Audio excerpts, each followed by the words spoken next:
Hello friends, welcome to Flourish Learning. शिक्षणाने माणूस समृद्ध होतो. चला तर मग आज आपण इयत्ता 7वीचा पाठ 6वा घातांक शिकूयात, समजून घेऊयात आणि समृद्ध होऊयात. आज आपण या पाठातील सराव संच 26 सोडवून पाहणार आहोत. सराव संच 26 मधील पहिला प्रश्न आहे, पुढील सारणी पूर्ण करा.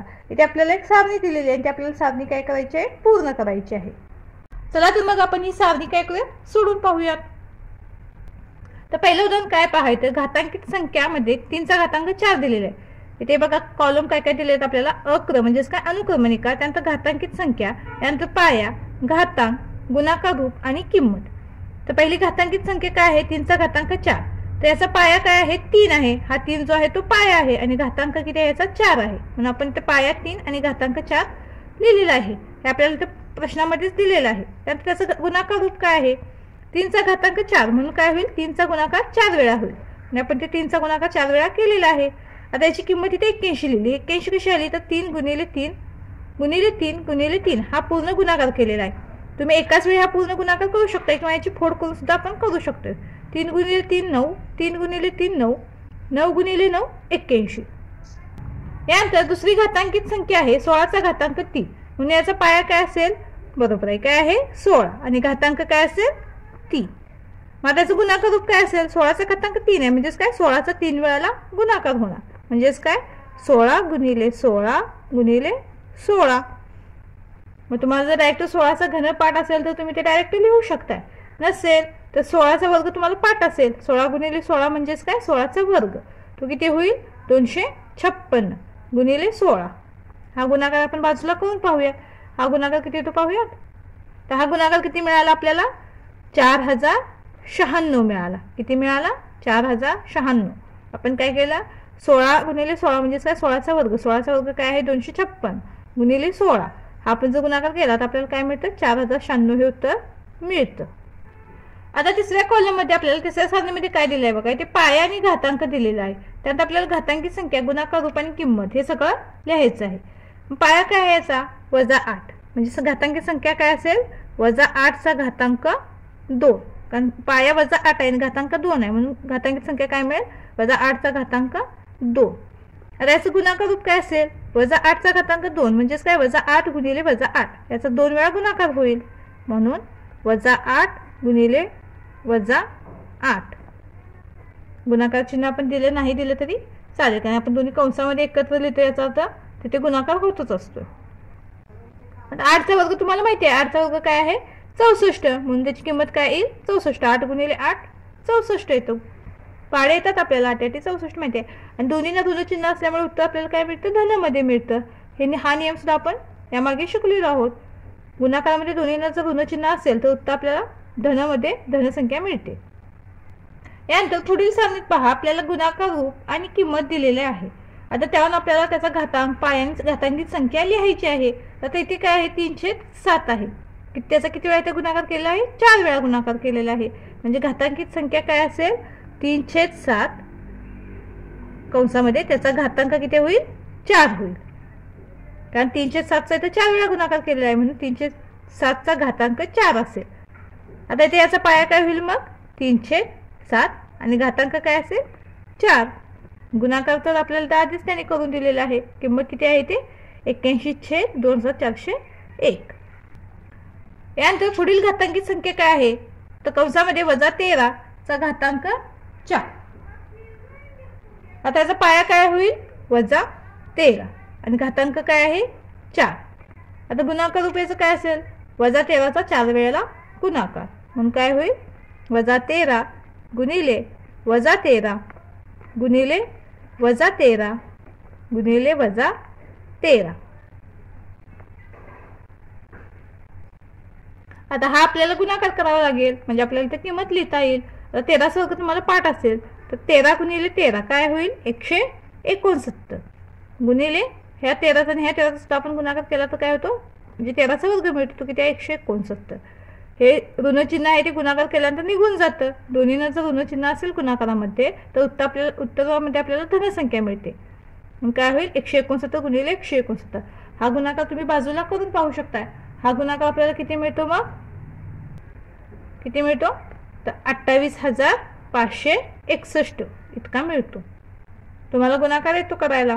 त्यामुळे 169 गुणिले 169 तुम्ही बाजूला करून पाहू शकता. जर बाजूला आपण हा गुणाकार केला तर तो किती मिळतो? 28,561 मिळतो.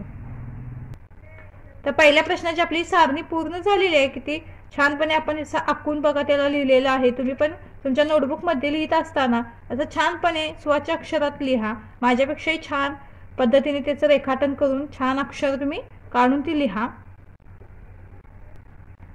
यानंतर दुसरा प्रश्न आहे किंमत काढा. यामध्ये आपल्याला 8 उदाहरणे दिलेली आहेत. तर त्या प्रत्येक उदाहरणाची आपल्याला काय करायची? किंमत काढायची आहे. तर दुसऱ्या प्रश्नातील पहिलं उदाहरण काय आहे? 2चा घातांक 10 म्हणजेच काय होईल? 2चा 10 वेळा गुणाकार.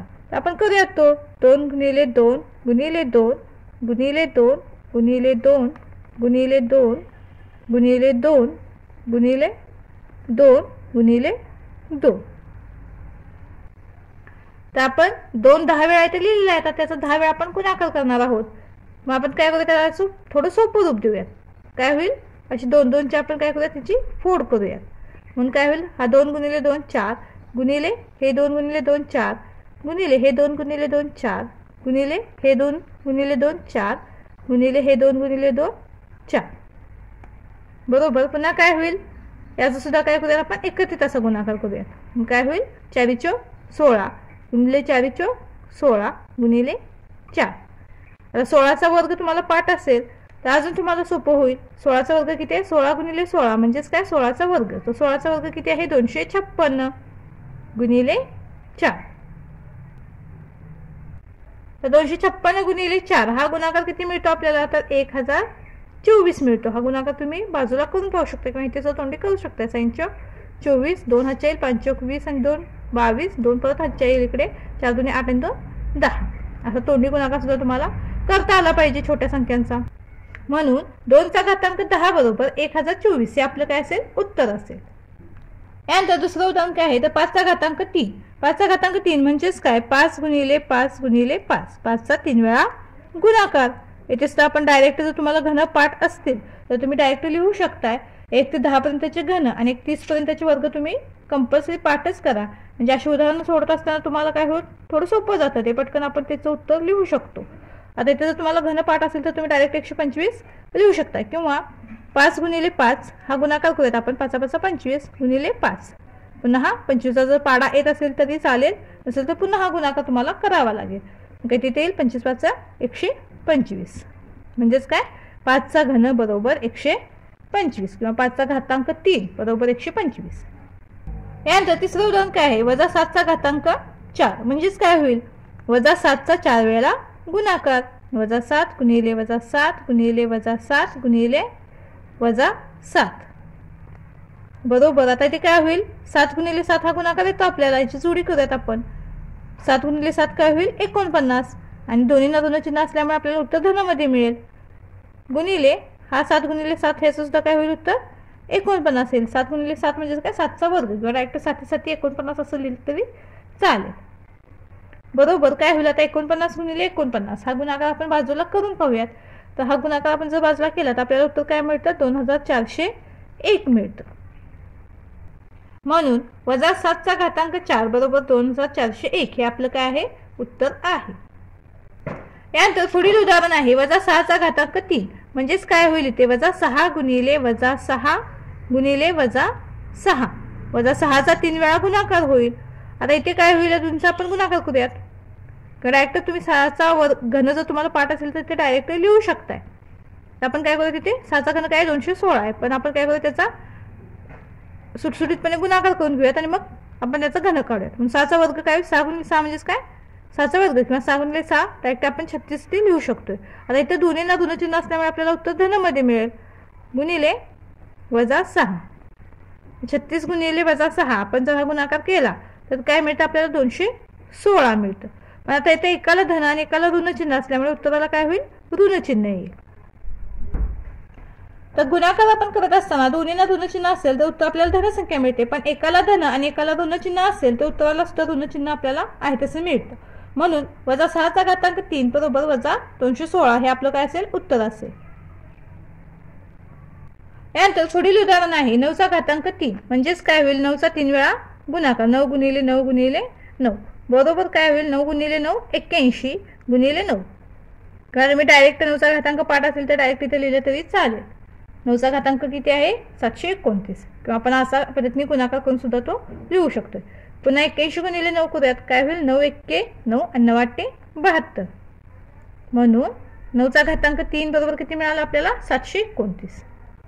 यानंतर पुढचं उदाहरण काय आहे 8चा घातांक 1 बरोबर काय मिळेल आपल्याला 8च मिळेल. कारण जितका या संख्येचा घातांक असतो तितक्या वेळा त्या संख्येचा गुणाकार करायचा असतो. आता 8चा घातांक 1 आहे म्हणजे 8चा एक वेळाच गुणाकार म्हणजे तो काय असेल 8 हीच संख्या असेल. म्हणून 8चा घातांक 1 बरोबर 8 हे सूत्र आपलं असेल. यानंतर पुढील उदाहरण आहे 4/5 कंसाचा घातांक 3 म्हणजेच काय होईल 4/5 गुणिले 4/5 गुणिले 4/5. 4/5चा 3 वेळाला गुणाकार होईल. बरोबर काय होईल अंशाचा अंशस्थानी छेदाचा छेदस्थानी गुणाकार होईल. म्हणून 4 गुणिले 4 गुणिले 4 छेद 5 गुणिले 5 गुणिले 5 बरोबर काय होईल. आता 4चा जर घन तुम्हाला पाठ असेल तर तुम्ही डायरेक्ट लिहू शकता. 4चा घन काय आहे 64 आणि 5चा घन काय आहे 125 किंवा 4 चौक 16 गुणिले 4 16 चौक 64 आणि 5 5 25 25 गुणिले 5 125 असं सुद्धा तुम्ही करू शकता. हवं तर आपण ती सुद्धा स्टेप इथे लिहून घेऊयात. काय होईल 4 चौक 16 गुणिले 4 छेद 25 गुणिले 5. मग हा असा तुम्ही गुणाकार केल्यानंतर सुद्धा काय मिळेल आपल्याला 64 छेद 125. म्हणून 4/5 कंसाचा घातांक 3 बरोबर 64 छेद 125 हे आपलं काय असेल उत्तर असेल.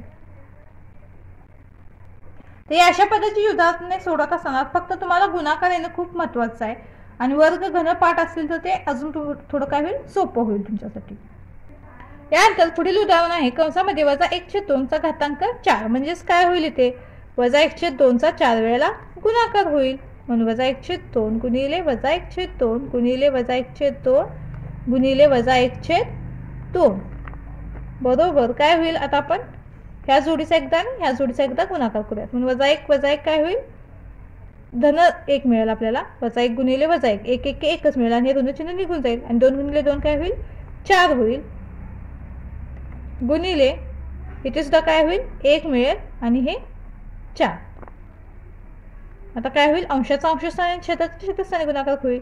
म्हणून 1 1 1 आणि 4 चौक 16 म्हणून -1/2 कंसाचा घातांक 4 बरोबर 1/16. तर अशा प्रकारे आपला सराव स्वच्छ 26 पूर्ण झालेला आहे. व्हिडिओ आवडल्यास चॅनलला लाईक शेअर सबस्क्राईब नक्की करा आणि हो कमेंट सुद्धा नक्की करा. धन्यवाद.